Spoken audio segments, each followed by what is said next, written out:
लेन्सकार्टचं प्रकरण कळलं का तुम्हाला? म्हणजे त्यांनी एक नवीन नियमावली फार इंटरेस्टिंग जाहीर केली. ते असं म्हणाले की त्यांच्याकडे असलेला जो स्टाफ आहे त्यांनी म्हणे कपाळाला टिकली लावायची नाही, म्हणजे महिला लावतात ती लावायची नाही.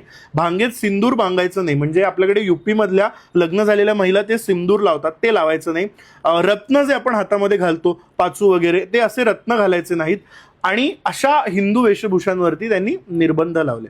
ठीक आहे. आणि याच्या बरोबर विरुद्ध त्यांनी काय केलं तर हिजाब घातलेला चालणार आहे, तुम्ही सगळा जो बुरखा वगैरे घालता तो चालणार आहे, त्याच्यानंतर जी पगडी घातली जाते ती तुम्हाला चालणार आहे. फक्त निर्बंध कशावर आहे तर हिंदू वेशभूषांवरती आहे.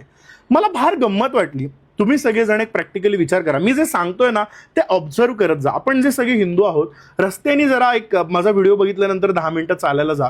बहुसंख्य हिंदू तुम्हाला रस्त्याने चालताना दिसतील. किती हिंदू असे आहेत की जे डेलिबरेटली रोज आपलं कपाळ लाल करतात आणि जे पद्धतशीरपणे कुंकू आणि टिळे लावून बाहेर जातात. बायका हल्ली म्हणजे लग्न झालेल्या ज्या बायका आहेत त्या छोटीशी टिकली लावतात. ती टिकली लावावी हे कंपल्शन आपण करूच शकत नाही. म्हणजे ज्यांना हवी आहे त्यांनी लावावी खरं तर, पण आता तो विषय नाही आपला, ते लावतात. हे आपण हिंदू इतके मुळात सहिष्णू आहोत की आपण स्वतःहून मी हिंदू आहे असा माज दाखवायला जात नाही, किंवा आम्ही घराबाहेर पडल्यानंतर आमची वेगळी आयडेंटिटी सिद्ध करावी लागत नाही. आम्ही त्या समाजासारखे वावरतो. मग इतका सहिष्णू इतका शांत आपला हिंदू समाज असताना सुद्धा त्या हिंदू समाजावरती दुर्दैवानं निर्बंध लादले जातात. आणि त्याचे बन्सल नावाचे CEO आहेत ना, मी साधा एक प्रश्न माझ्या मनामध्ये येतो.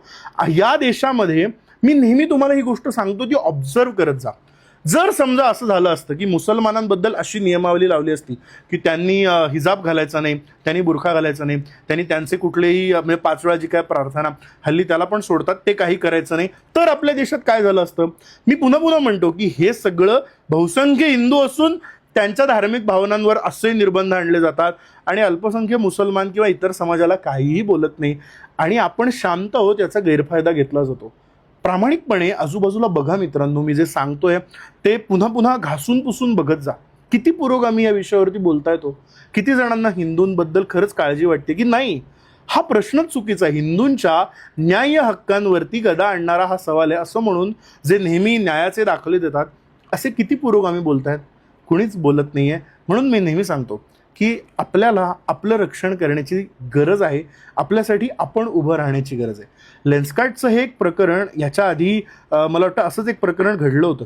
त्याच्यामुळे मी तुम्हाला सांगतो जागे व्हा आणि किमान आपण आपल्याला जपायला शिका. काय वाटतं तुम्हाला जर हे व्हायसे वर्षा प्रकरण घडलं असतं तर काय प्रतिसाद उमटले असते? कमेंट बॉक्समध्ये व्यक्त व्हा. जास्तीत जास्त लोकांना शेअर करा. देव, देश आणि धर्म याबद्दलच्या अपडेटसाठी मला फॉलो